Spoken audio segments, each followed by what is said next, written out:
Bismillahirrahmanirrahim. Assalamualaikum warahmatullahi wabarakatuh. Innal hamdalillah nahmaduhu wa nasta'inuhu wa nastaghfiruhu wa natubu ilaih wa na'udzu billahi min syururi anfusina wa min sayyiati a'malina. May yahdihillahu fala mudilla lahu wa may yudlil fala hadiyalah. Wa asyhadu an la ilaha illallah wahdahu la syarika lah wa asyhadu anna Muhammadan abduhu wa rasuluhu la nabiyya ba'dah. Ya ayyuhalladzina amanu taqullaha haqqa tuqatih wa la tamutunna illa wa antum muslimun.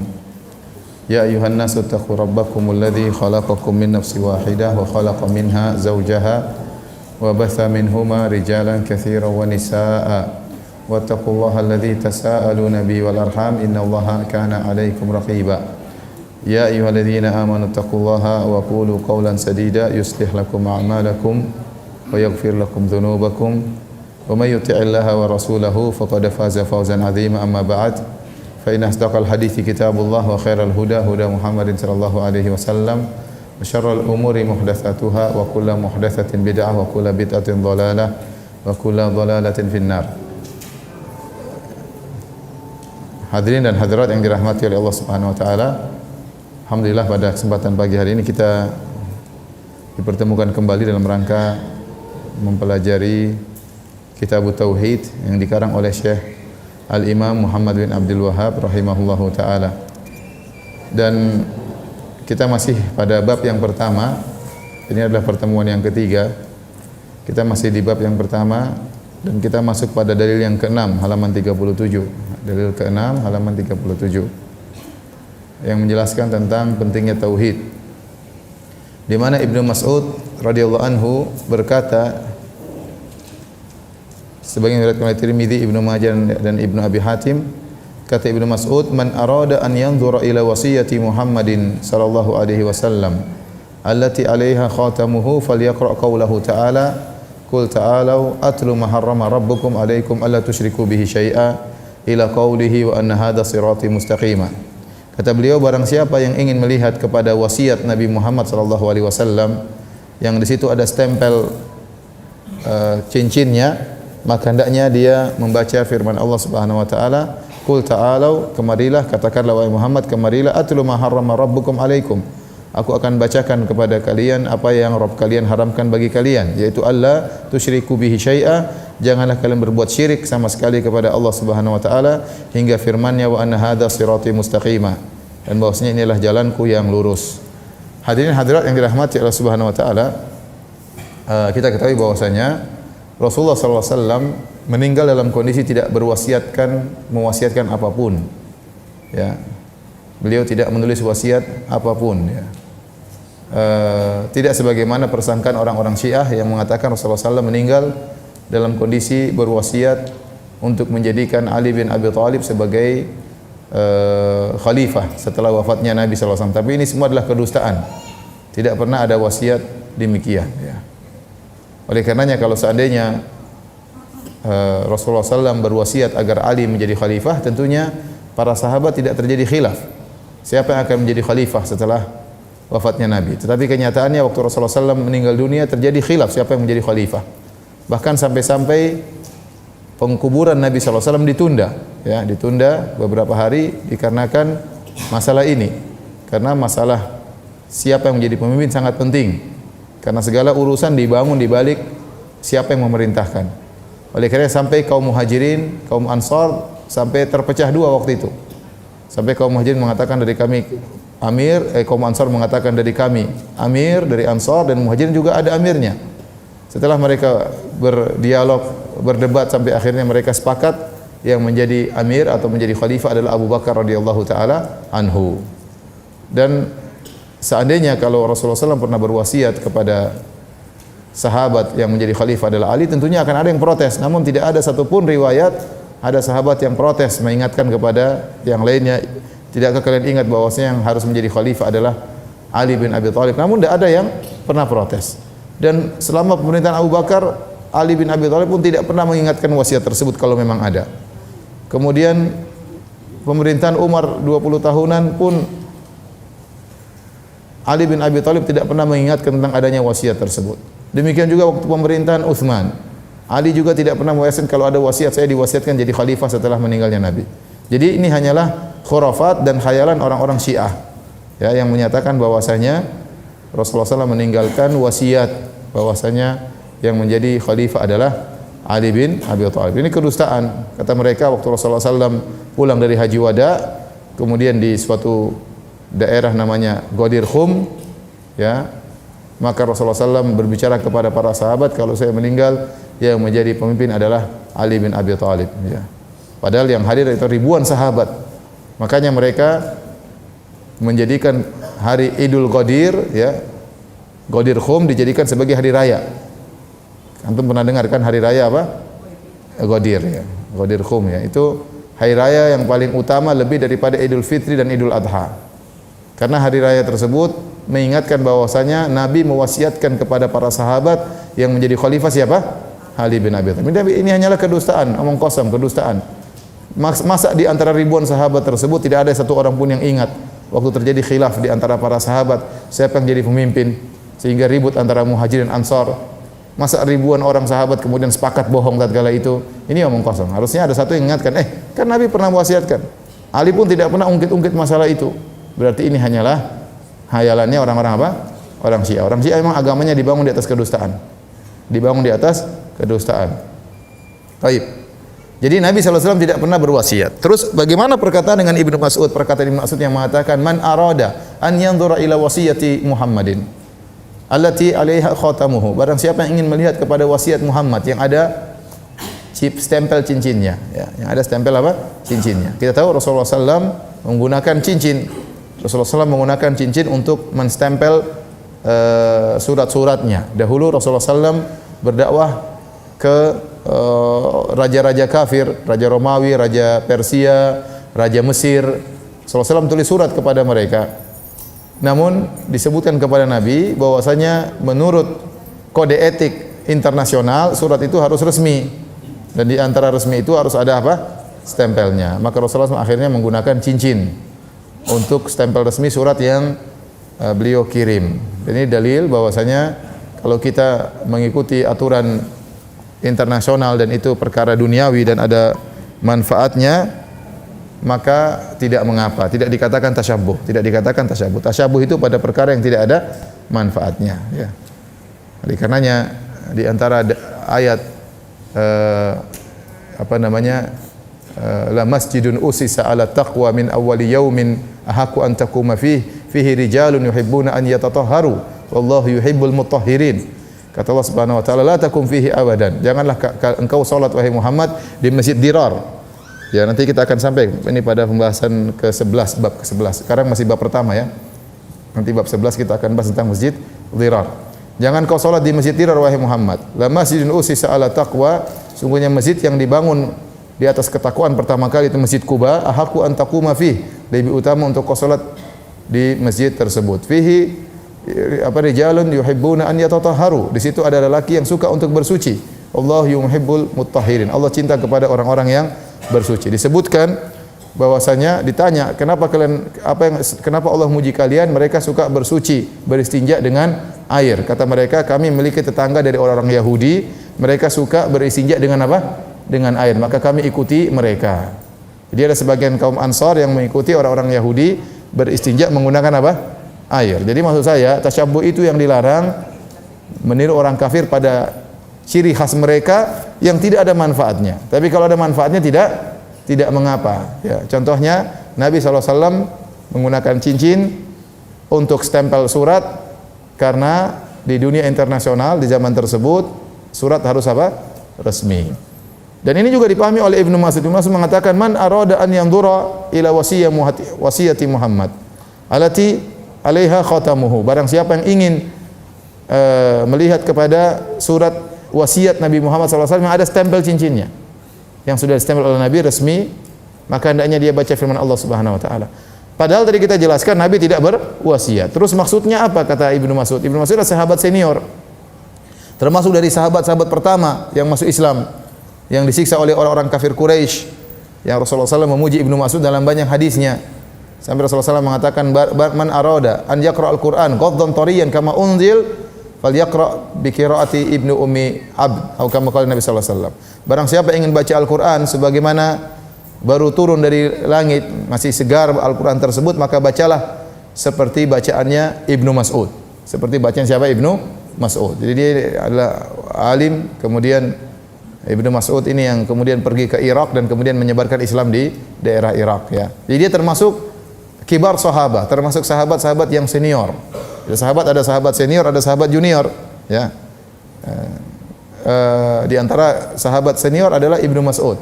Dia mengatakan barang siapa yang ingin melihat kepada wasiat Nabi, seakan-akan wasiat Nabi ada, padahal tidak ada. Tapi apa maksud kata para ulama? Maksudnya beliau seakan-akan berkata, kalau seandainya Nabi berwasiat, dan namanya wasiat itu adalah pesan terakhir yang sangat penting yang tidak akan dirubah-rubah lagi, maka wasiatnya pasti tentang tauhid. Pasti wasiatnya tentang apa? Tauhid. Falyaqra qaulahu ta'ala. Maka barang siapa yang ingin melihat kepada wasiat Muhammad, maka bacalah firman Allah, qul ta'alau atlu ma harrama rabbukum alaikum. Bacalah firman Allah, wahai Muhammad, katakanlah kepada mereka, kemarilah aku akan bacakan apa yang Allah haramkan bagi kalian, alla tusyriku bihi syai'a. Janganlah kalian berbuat syirik sama sekali kepada Allah Subhanahu wa taala. Ini benar. Seakan-akan Ibnu Mas'ud berkata seandainya Nabi berwasiat, maka wasiatnya pasti berkaitan dengan masalah pengharaman apa? Kesyirikan. Dan benar, waktu Rasulullah SAW akan meninggal dunia, Rasulullah SAW sebelum sekitar 5 hari sebelum meninggal dunia atau menjelang meninggal dunia, beliau berkata, la'anallahu al-yahuda wan nasara ittakhadhu qubur anbiya'i masajida. Ya. Semoga Allah melaknat orang-orang Yahudi Nasrani, mereka menjadikan kuburan-kuburan nabi-nabi mereka sebagai masjid. Ya, sebagai tempat ibadah, ya, tempat ibadah mereka, ya. Tempat ibadah mereka. Jadi wasiat Nabi, kalau beliau menulis wasiat pasti melarang terhadap kesyirikan. Taib. Ini menunjukkan pemahaman Ibnu Mas'ud yang dalam tentang intisari dakwah Nabi sallallahu alaihi wasallam. Bahwasanya intisari dakwah Nabi sallallahu alaihi wasallam adalah menyeru kepada tauhid dan melarang kepada kesyirikan. Taib, kita lanjutkan hadis yang dalil yang ketujuh, lihat halaman 38. Dari Mu'adz bin Jabal radhiyallahu anhu, beliau berkata, kuntu radifan Nabi sallallahu alaihi wasallam ala himar. Suatu hari aku dibonceng oleh Nabi sallallahu alaihi wasallam di atas seekor himar, keledai. Faqala li ya Mu'adz, maka Rasulullah SAW berkata, wahai Mu'adz, atadri ma haqqullahi 'alal ibad? Tahukah engkau apa itu hak Allah yang harus ditunaikan oleh para hamba? Wa ma haqqul ibad 'ala Allah, dan apa hak hamba yang Allah tunaikan kepada para hamba? Qultu Allahu wa rasuluhu a'lam. Aku berkata Allah dan Rasulullah lebih mengetahui. Qala haqqullahi 'alal ibad an ya'buduhu wa la tusyriku bihi syai'a. Hak Allah terhadap para hamba yaitu hendaknya mereka menyembah Allah saja dan mereka tidak berbuat syirik sama sekali kepada Allah. Wa haqqul ibad 'ala Allah, dan hak hamba terhadap Allah an la yu'adziba man la yusyriku bihi syai'a. Allah tidak akan mengadab orang yang tidak berbuat syirik kepada Allah sama sekali. Qultu ya Rasulullah, afala ubasyirun nas? Aku katakan, kata Mu'adz, wahai Rasulullah, apakah aku beri kabar gembira kepada orang-orang? Qala la tubasyirhum fayattaqilu. Kata Nabi, jangan kau beri kabar gembira ini kepada mereka, mereka akan bersandar. Hadis ini riwayat Bukhari dan Muslim. Tapi kita akan bahas hadis ini. Yang pertama, kata Nabi sallallahu alaihi wasallam, kuntu radifan Nabi ala himar. Aku dibonceng oleh Nabi di atas himar. Rasulullah SAW adalah orang yang tawadhu. Dia adalah pemimpin kaum muslimin, istilah kita rajanya kaum muslimin. Tapi beliau menaiki tunggangan apa saja. Beliau terkadang naik kuda, seringnya juga naik onta, terkadang juga naik himar, ya. Terkadang juga naik apa? Himar, ya.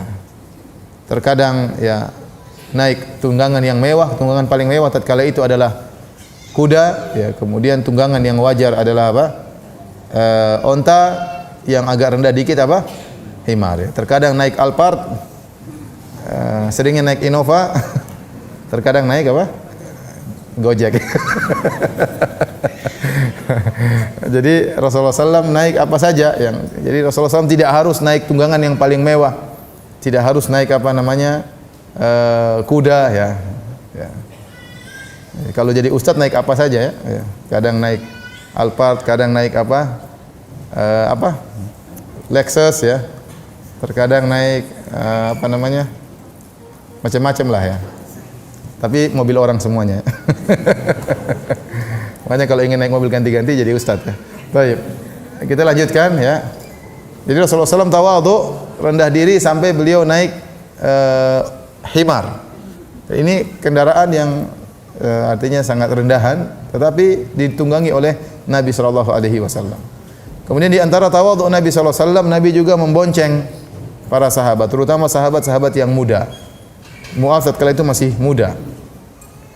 Dan Ibnu Mandah menulis sebuah buku juzuk, buku kecil tentang sahabat-sahabat yang pernah dibonceng oleh Nabi sallallahu alaihi wasallam. Ada sekitar 30 orang yang pernah dibonceng oleh Nabi sallallahu alaihi wasallam.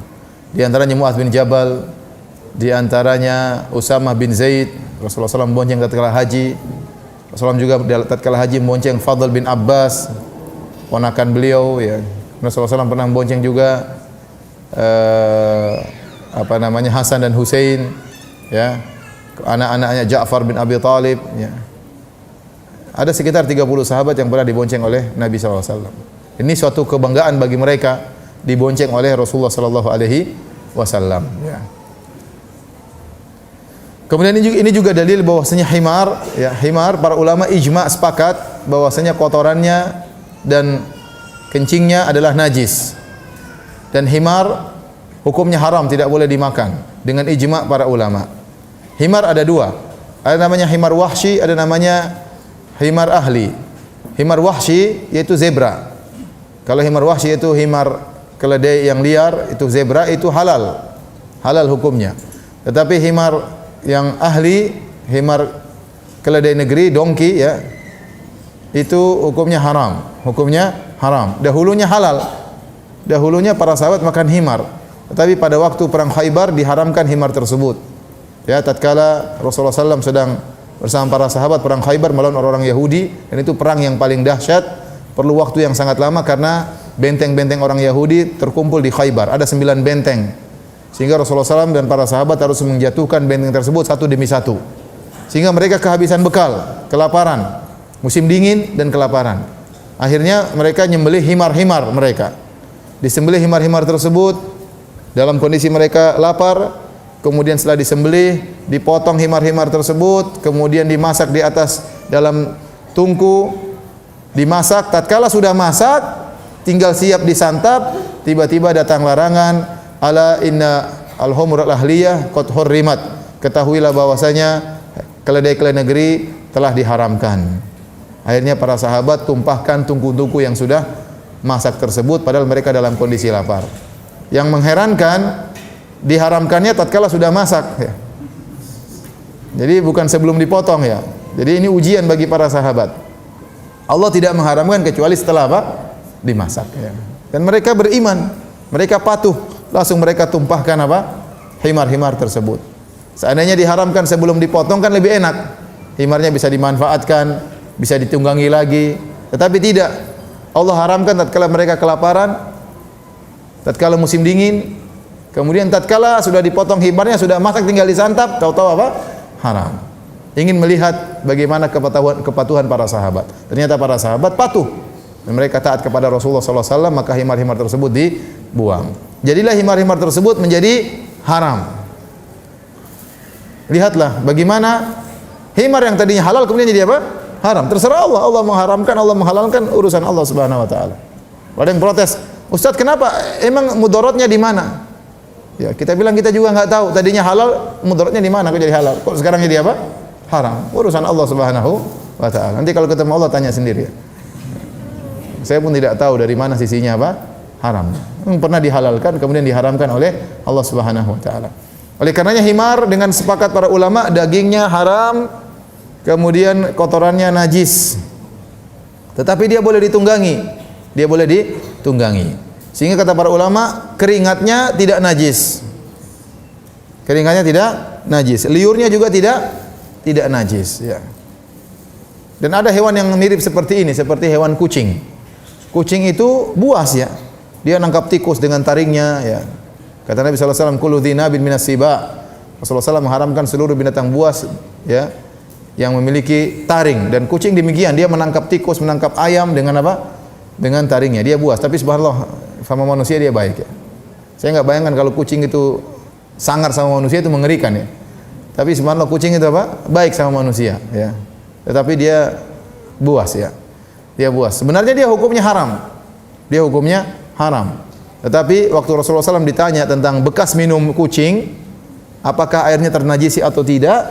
Nabi mengatakan tidak. Innaha laysat binajasin. Innama hiya minat tawafina awit tawafat alaikum. Kata Nabi, kucing tersebut tidak najis. Kenapa? Karena kucing ini termasuk hewan yang suka berkeliling di rumah-rumah. Ya, maka kaidah usul fikih menyatakan al-masyaqqatu tajlibu taisir. Perkara yang berat akhirnya mendatangkan kemudahan. Syariat memperhatikan hal ini, maka kucing yang asalnya najis ya jadi tidak najis. Yang najis cuma kotorannya dan kencingnya. Adapun tubuhnya enggak najis, liurnya enggak najis, sisa air minumnya juga tidak najis. Ini mirip seperti himar. Himar juga hukum asalnya dia najis, tetapi dia diperlukan oleh masyarakat sehingga dia lalu lalang masuk rumah keluar rumah sehingga air liurnya tidak najis dan keringatnya pun tidak najis ya. Taib. Kita lanjutkan. Kemudian Rasulullah SAW bertanya kepada Mu'adz, wahai Mu'adz, tahukah engkau hak Allah terhadap hamba dan hak hamba terhadap Allah? Ini juga dalil ya tadi tentang bolehnya naik apa? Himar ya. Jadi, jangan kita bilang kasihan naik himar. Memang himar diciptakan untuk dinaiki ya. Ya. Kalau terlalu berat ya nggak boleh ya.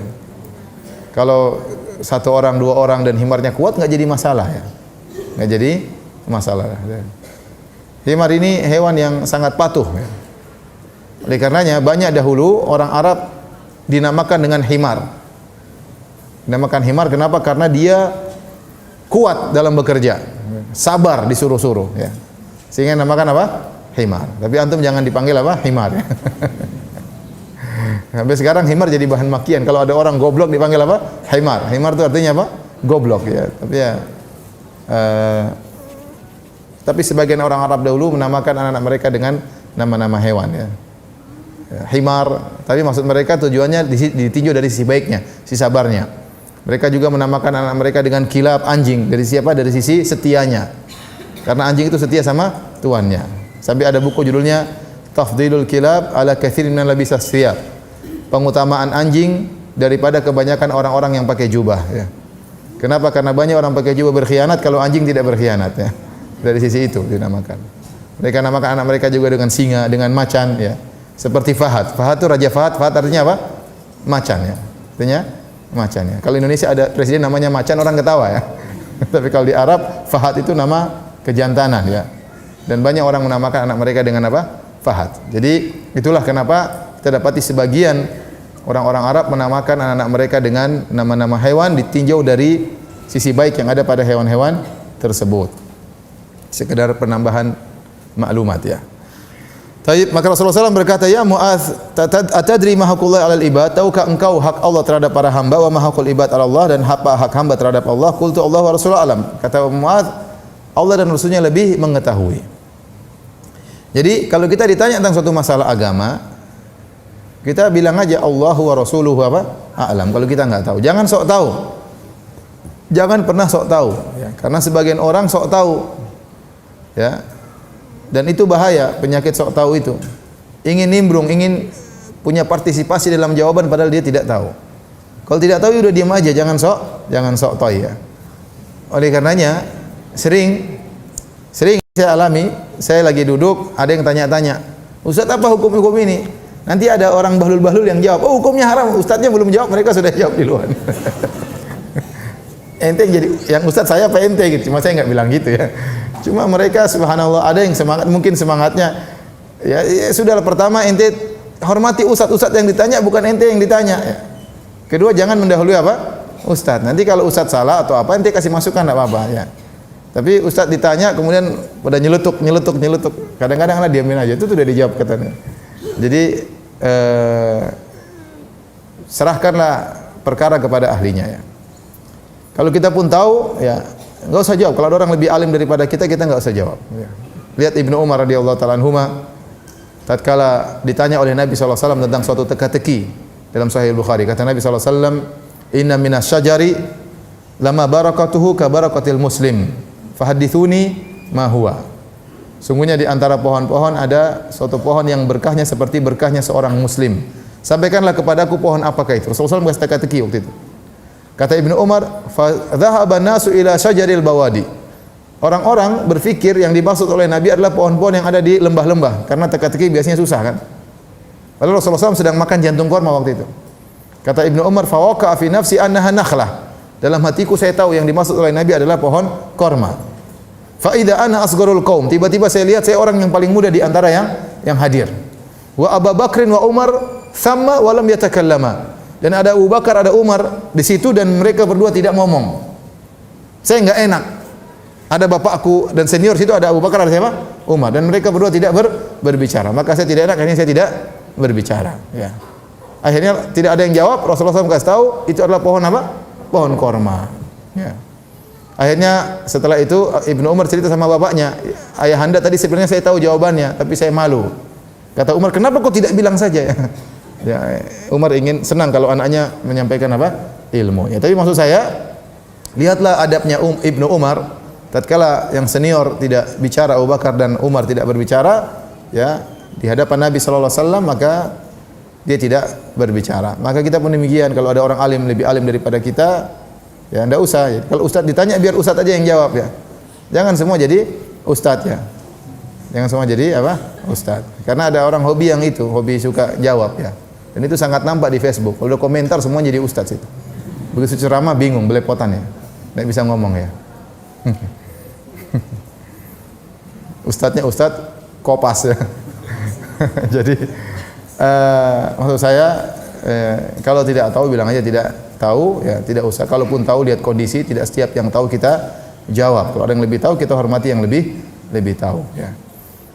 Nah, masalah Allahu a'lam, saya tidak tahu. Ini sering sekali saya dengar dari Syekh Abdul Muhsin Al-Abbad hafizahullahu taala. Ya. Saya sekitar 5 tahun ya mulazamah dengan beliau ya. Waktu saya masih S1 ya.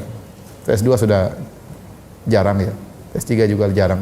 Waktu S1 hampir tiap malam ke Masjid Nabawi ikut kajiannya bapaknya Syekh Abdul Razak, Syekh Abdul Muhsin Al-Abbad. Dia adalah orang paling alim di Madinah masalah hadis ya. Tapi seringkali beliau ditanya pertanyaan yang terkadang terbetik dalam benak saya bisa jawab. Tetapi beliau mengatakan Allahu a'lam. Kalau ada keraguan sedikit saja beliau mengatakan Allahu a'lam. Beliau tidak memberikan jawaban yang pasti. Ada keraguan sedikit saja beliau mengatakan Allahu a'lam. Beliau tidak menjawab kecuali yang beliau pasti tahu akan ilmunya. Karena ilmu agama adalah amanah dari Allah Subhanahu wa taala. Kalau kita menjawab seakan-akan kita mewakili Allah Subhanahu wa taala menyampaikan hukum tersebut. Maka seorang berhati-hati kalau tidak tahu ya dia bilang tidak tahu atau dia beri jawaban yang tidak pasti. Adapun kalau dia tidak tahu kemudian dia nekat, maka ini bahaya. Oleh karenanya, seorang harus melatih diri untuk sering mengatakan Allahu a'lam. Terutama jika dia seorang dai. Lihatlah bagaimana Imam Malik rahimahullahu taala, Ibu bisa lihat halaman 40 ya. Halaman 40 dan seterusnya. Ya, Imam Malik pernah berkata, inni la ufakkiru fi mas'alatin mundu bid'i asyrata sana famattafaqa li fiha ra'yun ilal an. Saya merenungkan satu permasalahan semenjak belasan tahun. Sampai sekarang saya belum tahu jawabannya. Ya. Tidak berani berfatwa. Belasan tahun dia merenungkan satu permasalahan. Dia tidak tahu jawabannya, dia mengatakan sampai sekarang saya tidak tahu jawabannya. Al-Haytham bin Jamil berkata, "Syahitu Malikan su'ila an thamanin wa arba'ina mas'alatan faqala fi thintain wa thalathin minha la adri." Aku pernah melihat Imam Malik ditanya 48 pertanyaan dan beliau menjawab 32-nya la adri, saya tidak tahu. Dari 48 pertanyaan cuma dijawab berapa? 30. Yang tidak dijawab 32, berarti tinggal berapa? Berapa? 16 yang dijawab. Lebih sedikit yang dijawab daripada yang tidak dijawab. Yang tidak dijawab 2 kali lipat lebih banyak. Kemudian juga Imam Malik pernah ditanya itu permasalahan, kemudian dia mengatakan la adri, saya tidak tahu. Orang ini kemudian berkata, "Ya Imam Malik, innaha mas'alatun khafifatun sahla." Ini pertanyaan permasalahan ringan Imam Malik. Kenapa kau tidak jawab? Kata Imam Malik, "Laisa fil ilmi syai'un khafif." Tidak ada dalam masalah ilmu agama perkara yang ringan, semuanya berat. Amma sami'ta qaula Allah Ta'ala inna sanulqi 'alaika qaulan tsaqila. Tidakkah kau dengar firman Allah kepada Rasulullah, sesungguhnya kami akan lemparkan kepada engkau perkataan yang berat. Jadi tidak ada yang ringan dalam masalah agama, semuanya masalah berat. Kemudian juga ada yang bertanya kepada Imam Malik. Malik berkata, saya tidak tahu. Kata yang bertanya, kalau kamu tidak tahu terus siapa yang tahu? Imam Malik. Karena Imam Malik orang paling alim di kota Madinah. Terus kamu tidak tahu, mau tanya siapa lagi? Siapa yang tahu?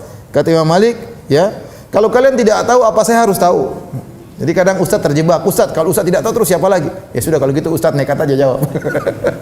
Jadi ustaz dijebak sama muridnya. Jawab dong ustaz, kasihan saya ya. Ada orang seperti itu, kasihan terus saya enggak tahu mau diapain. Nanti ustaz enggak kasihan saya kasihan kamu, tapi saya lebih kasihan diri saya juga. Kamu masuk surga, saya masuk neraka, enak aja. Kalau saya salah fatwa yang tanggung dosanya siapa? Saya ya. Ente selamat aja ya. Jadi maksud saya, semua masalah agama adalah masalah yang berat. Ini harus sering kita ingat-ingat. Baik murid, terutama apa? Ustaz. Sehingga kita tidak sembarang komentar. Sekarang orang asal ngomong, asal bikin status, asal komentar, dia kira tidak ada urusan di balik itu. Ada urusan. Ya. Ada masalah di balik itu. Semuanya dicatat oleh malaikat. Ya. Maka seorang hati-hati tatkala ditanya, jangan sembarang menjawab. Kemudian Imam Malik berkata, wa inna ma ahlakan nasa al-ujubu wa talabur riasah. Yang buat orang-orang binasa adalah ujub terhadap dirinya dan ingin diakui, ditinggikan. Sehingga ada orang terlalu banyak komentar, terlalu banyak berfatwa, terlalu banyak nulis. Kenapa? Bukan ikhlas kepada Allah, tapi dia takjub dengan dirinya atau ingin diakui oleh orang lain ya. Misalnya ya, hati-hati ya. Kalau enggak komentar kayaknya kurang hebat, hingga dia harus komentar terus dalam masalah agama padahal bukan bidangnya ya.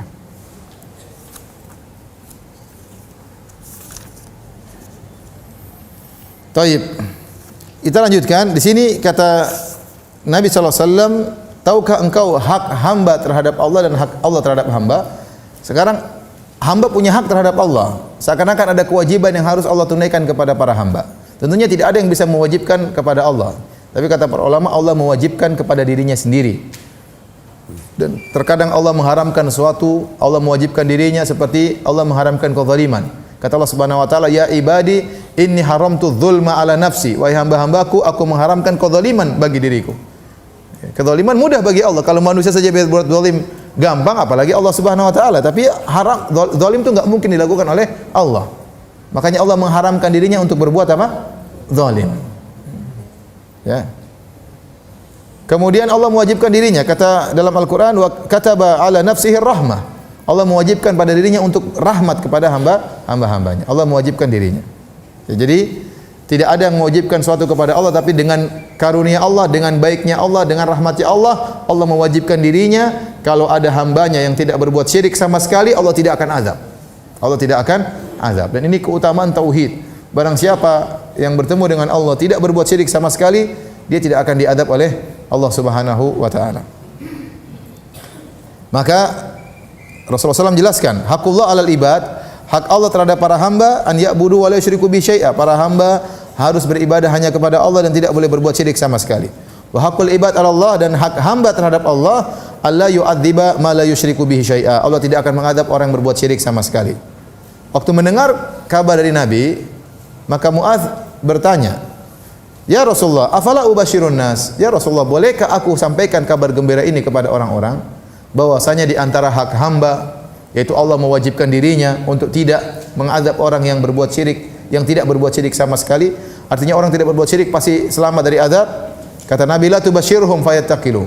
Jangan kau beritahu mereka, mereka akan bersandar. Jadi Rasulullah SAW khawatir, ya, terutama orang yang baru masuk Islam, dikasih kabar, kalau kau tidak berbuat syirik sama sekali, kau tidak akan diadab. Akhirnya mereka malas beramal, menganggap dirinya tidak berbuat syirik. Ya.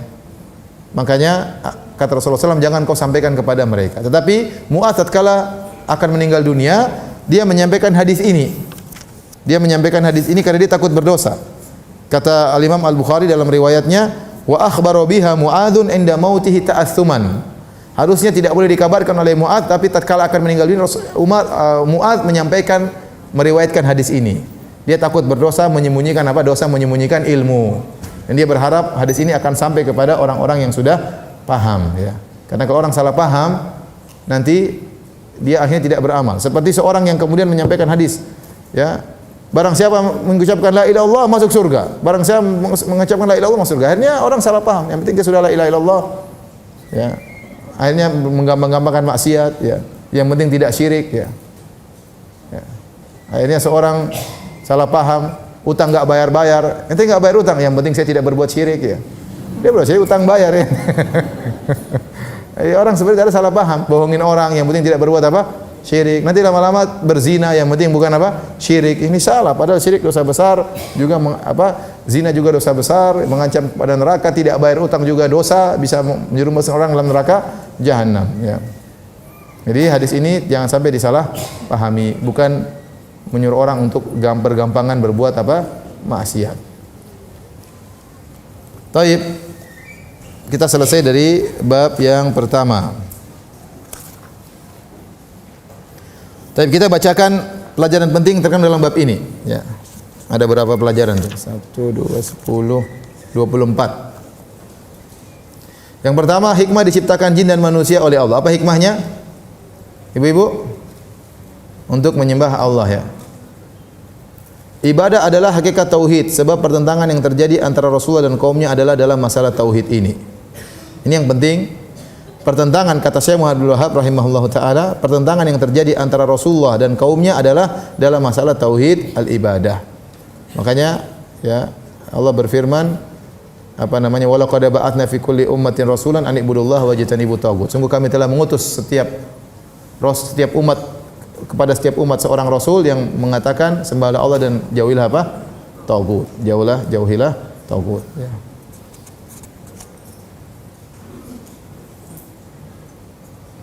Jadi bukan seperti pernyataan sebagian orang yang mengatakan bahwasanya permasalahan utama antara para rasul dengan umatnya adalah masalah hukum.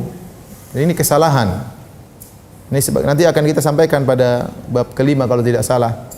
Misalnya hanya menyebutkan sekilas, ya, sebagaimana dipahami oleh Sayyid Qutb rahimahullah dalam tafsirnya Fi Dalailil Quran. Ya, nanti akan saya nukilkan. Beliau mengatakan bahwasanya permasalahan utama antara para rasul dengan umatnya adalah masalah hukum. Masalah hukum, bahwasanya para rasul menyuruh umatnya untuk menegakkan hukum Allah Subhanahu wa taala. Dan itulah makna la ilaha illallah. Ini kesalahan dari beliau rahimahullahu taala dalam tafsir beliau fi dzil Quran. Yang benar bahwasanya permasalahan adalah masalah tauhidul ibadah. Masalah tidak boleh menyembah kecuali hanya kepada Allah. Oleh karenanya banyak nabi yang tidak berbicara masalah hukum karena belum saatnya. Contohnya Nabi Isa alaihissalam diutus di tirani di zaman pemerintahan orang-orang Romawi. Dan Nabi Isa tidak kemudian memberontak terhadap orang-orang Romawi tersebut, tidak. Karena tidak punya kemampuan. Nabi Isa alaihissalam menyuruh kepada apa? Tauhid. Nabi Musa alaihissalam diutus di zaman pemerintahannya Fir'aun, bertahun-tahun, puluhan tahun. Dan Nabi Musa tidak pernah diperintahkan oleh Allah untuk berjihad kemudian memerangi apa? Fir'aun, karena tidak mampu. Nabi Musa berdakwah kepada tauhid, menegur Fir'aun agar bertauhid, datang kepada Fir'aun agar menyembah kepada Allah, tapi dia tidak pernah mengatakan wahai Fir'aun gantian, saya yang jadi raja kamu turun, tidak pernah. Ya. Tapi dia mengatakan sembahlah Allah Tuhanmu yang menciptakan aku dan menciptakan apa? Kalian. Ya. Demikian juga nabi-nabi yang lain. Ya. Nabi Yusuf juga hidup di zaman kerajaan Mesir, kerajaannya juga kafir. Waktu Nabi Yusuf menjadi menteri, diangkat oleh raja jadi menteri, Nabi Yusuf pun tidak memberontak untuk menggulingkan apa? Pemerintahan tatkala itu, padahal pemerintahan tersebut dibangun di atas apa? Kesyirikan. Artinya pembicaraan masalah hukum itu masalah penting, tapi dia bukan yang utama. Yang paling utama adalah bagaimana menyeru kepada tauhid. Dan adanya hukum adalah sarana untuk memperkuat tauhid. Bukan sebaliknya, seorang mengatakan yang paling utama adalah khilafah kemudian tauhid jadi korban. Jangan bicara tauhid, ini salah. Saya katakan tauhid adalah utama, khilafah adalah sarana atau dia buah dari tauhid. Bukan sebaliknya, seorang bicara tentang khilafah sementara tauhid jangan dibicarakan. Supaya kita bisa punya masa untuk terus, kalau ente tidak bicara tauhid terus ngapain? Para nabi semuanya bicara tentang apa? Tauhid, meskipun mereka tidak menguasai khilafah. Meskipun mereka tidak punya khilafah. Jadi jangan disalahpahami, la ilaha illallah artinya la ma'budu bihaqqin illallah. Tidak ada yang disembah kecuali siapa? Allah. Bukan tidak ada yang menjadi hakim kecuali Allah. Ini penafsiran yang masih kurang, tidak sempurna. Ini kesalahan dari Syekh Sayyid Qutb rahimahullah dalam kitabnya Tafsir Fidzail Quran. Insyaallah nanti kalau kita sampai pada bab kelima saya akan nukil perkataan beliau rahimahullahu taala.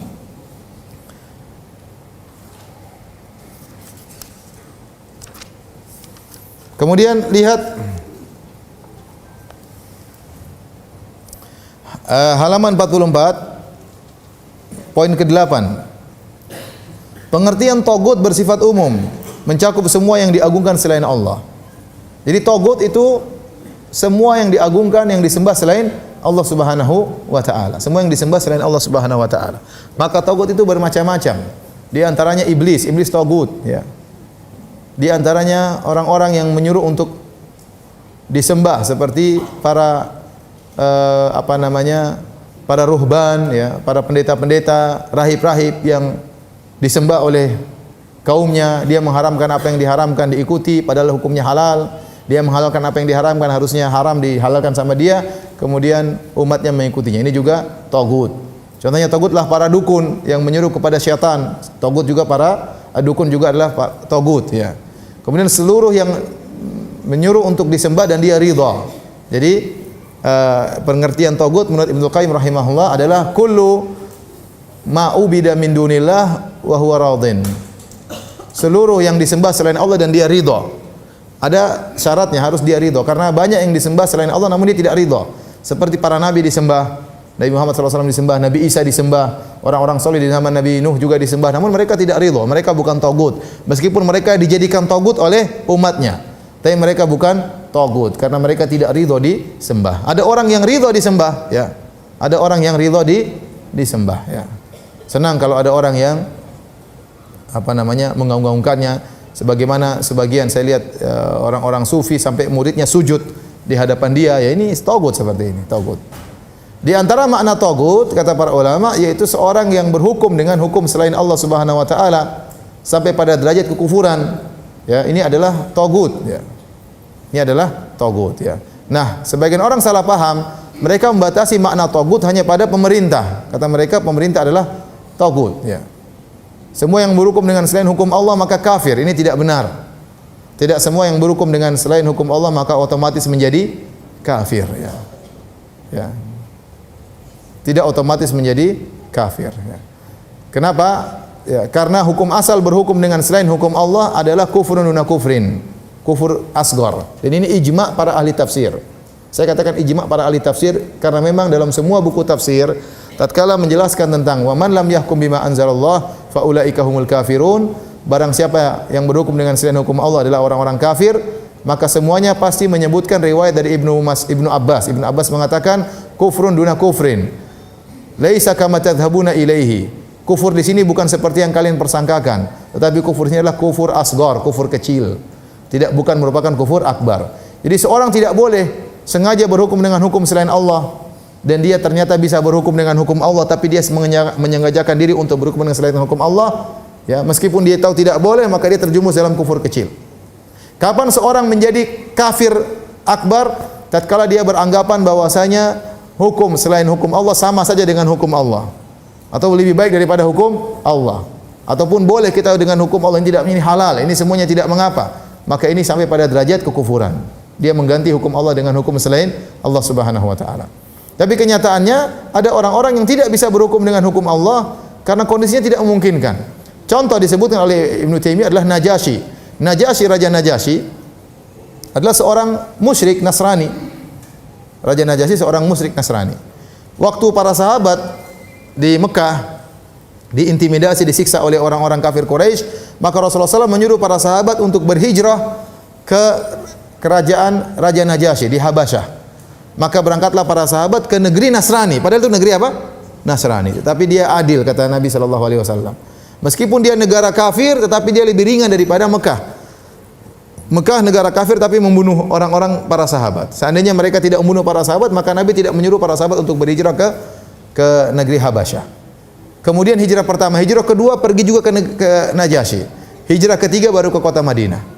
Jadi hijrah 3 kali. Hijrah pertama ke Habasyah, hijrah kedua ke Habasyah, hijrah ketiga baru ke Madinah. Dan Raja Najasyi orang musyrik. Orang musyrik. Akhirnya dia didakwahi oleh Ja'far bin Abi Thalib dalam pertemuan antara Raja Najasyi dengan Ja'far bin Abi Thalib dalam Musnad Al-Imam Ahmad dengan sanad yang hasan. Maka akhirnya Ja'far bin Abi Thalib membacakan firman Allah surat Maryam sampai akhirnya Raja Najasyi menangis tatkala mendengar tentang kisah Maryam, ya, ibunya Nabi Isa, bagaimana susahnya dituduh pezina, kemudian dia melahirkan Nabi Isa alaihissalam. Nabi Isa berbicara waktu masih kecil. Maka dia pun akhirnya masuk Islam. Waktu dia masuk Islam, kata Ibnu Taimiyah rahimahullah, dia tidak bisa menjalankan syariat Islam. Sekarang dia raja, harusnya hukum negara dia rubah, tapi tidak mampu karena dia melanjutkan hukum yang sebelumnya. Sehingga dia tidak sempat sholat, sampai disebut dalam sebagian riwayat tidak bisa sholat 5 waktu. Dia tidak bisa berhaji, dia tidak bisa puasa, dia tidak bisa menjalankan syariat Islam. Untuk dia saja dia tidak mampu, apalagi merubah hukum negara, tidak mampu. Makanya waktu dia meninggal dunia, tidak ada yang sholatin. Maka Rasulullah SAW menyuruh para sahabat sholat gaib di kota Madinah. Kata Rasulullah, ada hamba yang soleh, Raja Najasyi masuk Islam. Ada hamba yang soleh meninggal, shollu ala akhikum, solatlah kepada saudara kalian. Akhirnya para sahabat solat gaib menyolatkan Raja Najasyi. Menjadi perhatian kita, Raja Najasyi kafir atau tidak? Tidak. Dia tidak bisa melakukan hukum Islam karena tidak mampu. Tidak mampu, tapi dia tidak kafir. Padahal dia sudah jadi puncak, jadi apa? Raja. Maka saya katakan, seandainya misalnya Kerajaan Arab Saudi sekarang menegakkan hukum Islam, tahu-tahu ada raja baru, rubah hukum semuanya, kita bilang orang kafir ini. Mungkin dia kafir, kenapa? Kenapa dia rubah hukum Allah? Tapi beda kasusnya, banyak negara-negara yang sejak awal sudah ada hukum apa? Hukum Islam campur dengan hukum apa? Kekufuran. Ya. Kemudian ada presiden baru tinggal melanjutkan, ya tidak bisa otomatis kita mengatakan apa? Kafir. Makanya Rasulullah SAW mengatakan orang yang kafir itu illa antarau kufran buahan. Kata Rasulullah SAW, kalau kalian melihat pemerintah melakukan kekufuran yang nyata, baru boleh memberontak. Kekufuran yang nyata, bukan kekufuran yang disangka-sangka, kufur hanya sekedar temannya jadi kufur, atau contoh kufur yang nyata seperti apa? Ngerobek Al-Quran misalnya, atau apa namanya, ganti agama, jelas ya. Ya misalnya, kemudian ya macam-macam namanya kekufuran yang nyata. Menghina Nabi Muhammad SAW misalnya, kekufuran nyata. Tapi kalau dia bikin undang-undang, kemudian ini bukan kekufuran yang nyata. Bahkan sebagian orang bisa jadi dia berhukum dengan hukum selain Allah, dia dapat pahala. Kok bisa? Tatkala dia berusaha merubah dari kemungkaran menjadi kemungkaran yang lebih ringan. Dia tidak mampu untuk mengarahkan kepada hukum Allah Subhanahu wa taala. Kita tahu ada sebagian sahabat saudara-saudara kita yang masuk di parlemen atau dia penentu hukum, tapi dia tidak mampu untuk berhukum dengan hukum Allah. Tapi dia rubah menyuruh kepada yang lebih baik, ya. Yang lebih baik. Misalnya, khamar, kalau orang minum khamar harusnya apa? Dicambuk. Itu hukum Allah. Tapi kalau orang-orang minum khamar di penjara, itu bukan hukum Allah. Tapi daripada khamar dibolehkan, dia bilang kalau gitu jangan, khamar tetap tidak boleh. Tapi kalau orang khamar gimana? Ya di penjara, misalnya. Orang minum khamar di penjara, hukum Allah atau bukan? Bukan. Tetapi lebih mending daripada khamar jadi halal. Ya, paham? Orang ini dapat pahala karena dia sudah berusaha menuju kepada hukum Allah namun tidak mampu. Kalau dia bilang harus dicambuk, tidak bisa. Orang akan protes, dia akan dihentikan dan lain-lainnya. Allah Maha tahu tentang niat dia. Makanya Syekh Utsaimin rahimahullah mengatakan bisa jadi orang berhukum dengan hukum selain Allah dia dapat pahala karena itu yang dia mampui. Karena mengingkari kemungkaran ada dua model. Bisa menghilangkan kemungkaran secara total atau mengurangi kemungkaran menjadi lebih ringan. Itu juga bernahi mungkar. Itu juga bernahi mungkar, ya. Jadi tidak semua orang berhukum dengan hukum selain Allah maka otomatis menjadi kafir. Saya kemarin ditanya pengajian di Bali, Ustaz PNS kafir atau tidak? Ada ikut apa PNS togut atau bukan? Saya bilang, ada togut ikut pengajian. Ya, karena ada PNS yang ikut apa? Pengajian. Ya. Masa togut ikut pengajian? Ya. Jadi jangan gampang-gampangan mentogut-togutkan apa? Orang, mengkafirkan orang. Orang itu bisa saja dia berdosa tapi dia bukan togut. Pezina, perampok, pembunuh, dia berdosa tapi dia bukan togut. Dia tidak disembah kepada selain Allah Subhanahu wa taala. Ya, jangan kita mudah-mudah mentogut-togutkan apa? Orang, ya. Di Arab Saudi fitnah ini sudah lama, ya. Pemboman yang dilakukan di polisi, di kantor polisi, di markas tentara terjadi di Arab Saudi. Karena dianggap apa? Dianggap togut. Karena tentara-tentara ini mendukung pemerintah Arab Saudi. Bayangkan, Raja Salman togut.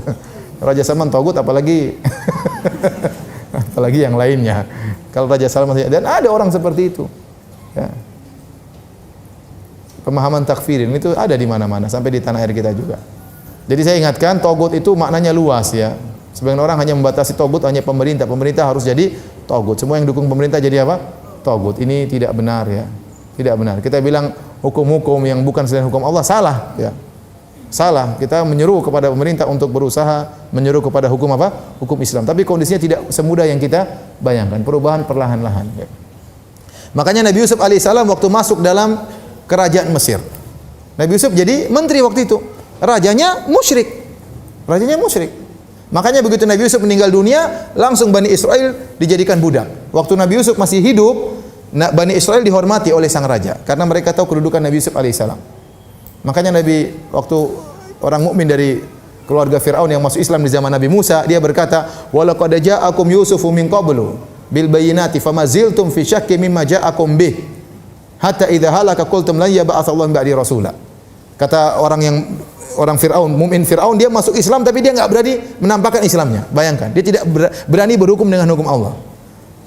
Wa qala rajulun mu'minun min ali fir'auna yaktumu imanahu.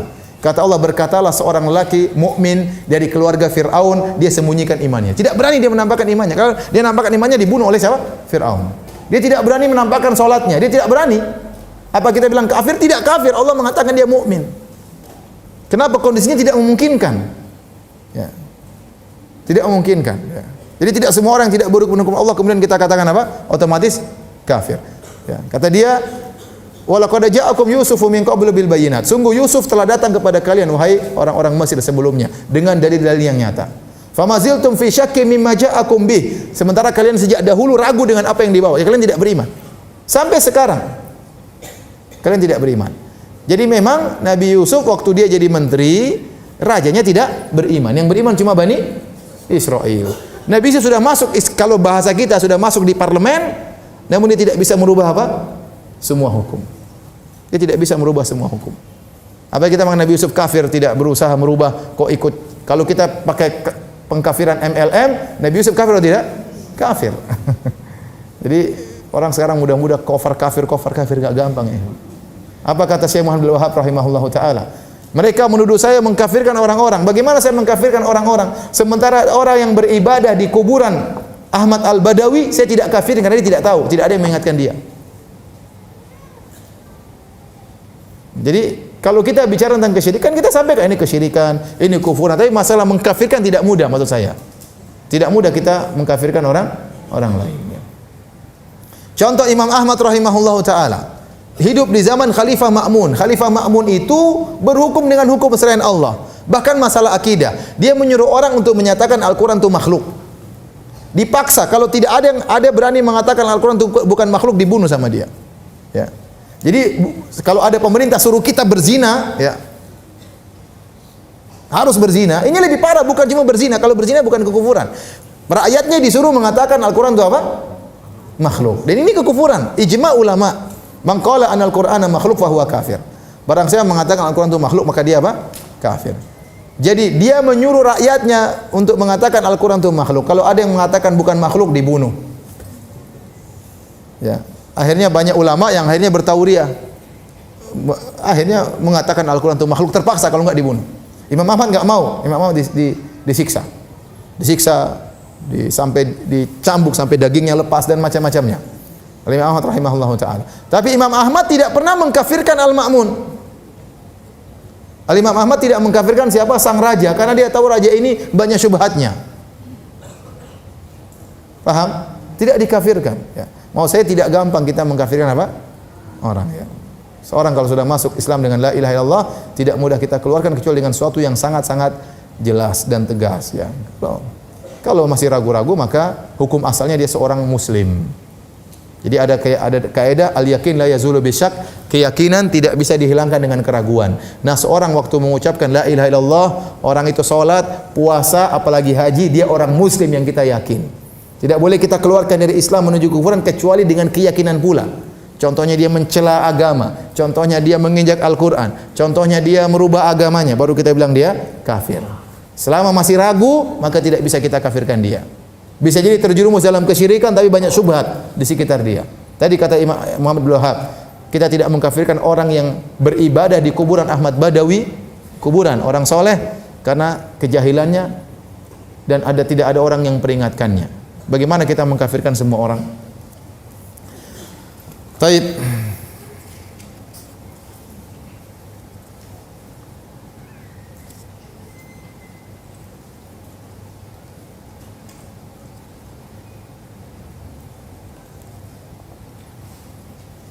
Lihat halaman 46. 46 nomor 17. Dianjurkan untuk menyampaikan berita yang menggembirakan kepada semua muslim. Dalilnya apa? Muaz berkata, "Afala ubasyirun nas, ya Rasulullah, bolehkah aku sampaikan kepada orang-orang tentang berita kabar gembira ini?" Berarti menyampaikan kabar gembira itu bagus ya. Kalau ada kabar gembira menyenangkan Islam, kita sebarin. Ya, tapi jangan hoax ya, yang benar ya. Menyenangkan kaum muslimin. Beda yang membuat menakut-nakuti kaum muslimin, maka tidak boleh kita sebarin. Harus kita cek dulu. Jadi kabar gembira beda. Kabar gembira, tapi kalau kabar yang menakut-nakut, idza ja'ahum amrun minal khaufi awil amni, ada'u bih. Ya, kalau ada perkara yang menakut-nakuti mereka segera sampaikan. Enggak boleh. Kata Allah harus dikembalikan kepada ulil amri, kembalikan kepada para ulama yang ngerti akan masalah ini. Ya. La yurawi'u muslimun musliman. Tidaklah seorang muslim menakut-nakuti muslim yang lain. Ya, kalau kabarnya enggak benar, maka jangan kita kabarkan. Contoh mengabarkan Dajjal sudah keluar. Orang takutlah. Kemarin ada yang lahir matanya buta cuma satu. Ya, orang cacat dibilang Dajjal, kasihan ya. Sudah cacat bukan didoain maka dituduh apa? Dajjal. Jadi nakut-nakutin orang, buat apa nakut-nakutin orang ya? Dia sudah muncul, bentar lagi kiamat. Nakut-nakutin orang enggak boleh ya. Nakut-nakuti orang ya. Akhirnya orang tidak berani dan melihara kuda. Sampai saya kemarin datang di Australia ceritain, kalian sekarang pelihara kuda karena sebentar lagi kalau meteor datang kiamat, nanti semua tidak bisa dipakai kecuali kuda. Ada yang beli kuda, takut-takutin orang ya. Kuda mahal, jadi akhirnya beli kuda hukumnya wajib nanti karena takut apa? Hari kiamat. Saya bilang sama mereka, nah kalau meteor semuanya enggak punya kuda, kita sama-sama menderita. Nah, ya sudah. Ente punya kuda juga, ngapain juga? Jadi membuat orang takut sehingga akhirnya yang punya rencana mau bikin mengembangkan usaha enggak jadi, yang mau poligami enggak jadi, macam enggak jadi semua gara-gara takut mau apa? Hari kiamat. Dia perhitungan ntar lagi kiamat poligami rugi ya. Udah. Jadi ngapain seperti itu ya? Poligami aja enggak usah takut. Jadi enggak boleh kita menyampaikan kabar-kabar yang menakutkan kecuali benar, dan kalaupun benar dilihat dulu, pantaskah kita kabarkan atau tidak. Kalaupun kabar itu benar dan itu menakutkan, pantas kita sampaikan atau tidak, itu perlu dicek kembali. Dicek dulu maslahat dan mudaratnya. Jadi tidak semua yang benar pun kita harus sabarkan.